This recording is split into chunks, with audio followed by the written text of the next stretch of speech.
amazing. This is awesome. A day that will live in infamy. Today we declare our Independence Day. That's right. Today is the day of our Independence Day. What's happening, guys? You know, just a little bit of Comic-Con. Chilling. Comic-Con. You know, not hectic this. at all. This is really nice. Yeah. So how's Comic-Con for you this year? Is it good? Is it great. crazy?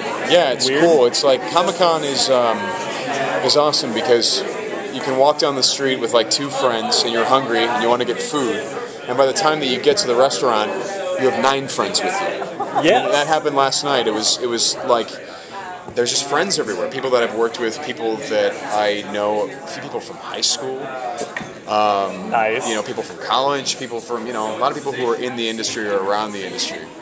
And that's just always great. I actually got to catch up with some people last night that I've really been meaning to catch up with. And it was literally by running into them in the street on the way to the restaurant. And being like, come on, let's get food. Nice. Now, did you ever geek out and nerd out before getting into your show? And what was your nerd geek moment for you? Probably the same stuff that you guys are into. Don't bet on it, dude. No. What's that? I mean, probably yes. Absolutely. The internet's not a weird place. No, not at all. Yeah, I geek out about a lot of things. I mean, it's... Like, what would be your number one thing that you just would geek over? Be like a third-grade schoolgirl crying in the streets for? Or not. Well, when you work in the entertainment industry, you meet a lot of people that you admire, right? And at first you're very intimidated, but then you get comfortable with the people. You realize very quickly that they're people, and you've been working, and this has happened to you enough, right? That you meet and work with people that you admire, and you see that they're just people. I do remember on the occasions that I met George Lucas, that didn't really wear off, because you're just kind of looking at this guy going, wow. Changed cinema lately? How are you doing? You don't really know what to say. Right. It's a weird thing. But for the most part, you do recognize that people are people, and generally in this business, the more talented a person is, and the more devoted they are to their craft, there seems to be a correlation with them being nicer people and having more appreciation for what other people do that they don't. And so that's one of the things that's very nice about working in this business, and it's one of the things that's nice about working on my show, because these actors and these writers and our crew, so many people that are so good at things that I have no idea how they do what they do. And that's a lot of fun to be around. Cool. And we get along. So that's cool. Even better. Yeah. Nice. You touched on George Lucas and meeting all the other people and the other projects you worked on. You've kind of done a lot of different science fiction, fantasy, nerd things at this point. Why is Star that? Wars and Smallville. Like, what's that like to be the kind of the go-to, almost leading man in these things? Well, I guess the cool thing about it is that the fans of this stuff they're kind of fans for life. I mean, I've walking down the street and someone will say, "Hey, man, I've been a fan since Battlestar," and I'm like, "What? Does anyone knew I was on that show?"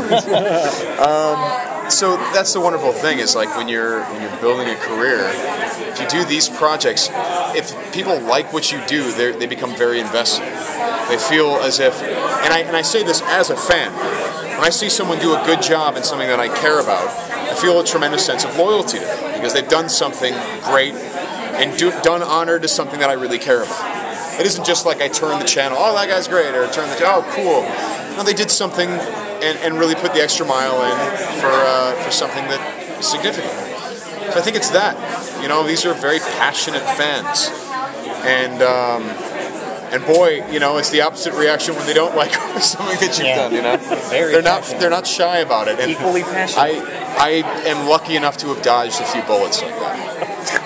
So Aiden, on the show, is there a time period in his life that you guys haven't done that you really want to see how he handled it? Well, yeah, I want to see Aiden with a mullet in the 80s. Yes. Frosted tips. I want to see him and Bishop in Top Gun. That's right, Bishop. I am dangerous. Yeah, I mean, I know we are doing some flashback stuff this year. We are also doing stuff that will bring back some characters glimpses of characters that we haven't seen and glimpses of characters that people will not be able to guess they will see again, which is fun. Well, we saw somebody in the finale. Oh, yes, Catherine Isabel. Yeah. Well, that's the cool thing about this season is that there's no plot to be set up for Aiden. You know, there's not any work that we have to do to set up Aiden's plot this year because it's all been set up in the 3rd season. He's dating Kat. Don't tell her that Aiden killed her ex-boyfriend. Oops. He's got a kid out there. Kenny is still out there. He's still alive. And then this chick shows up that looks just like his wife from 200 years ago. So I'll just let it roll. You know, we don't have to actually set anything up. It's nice.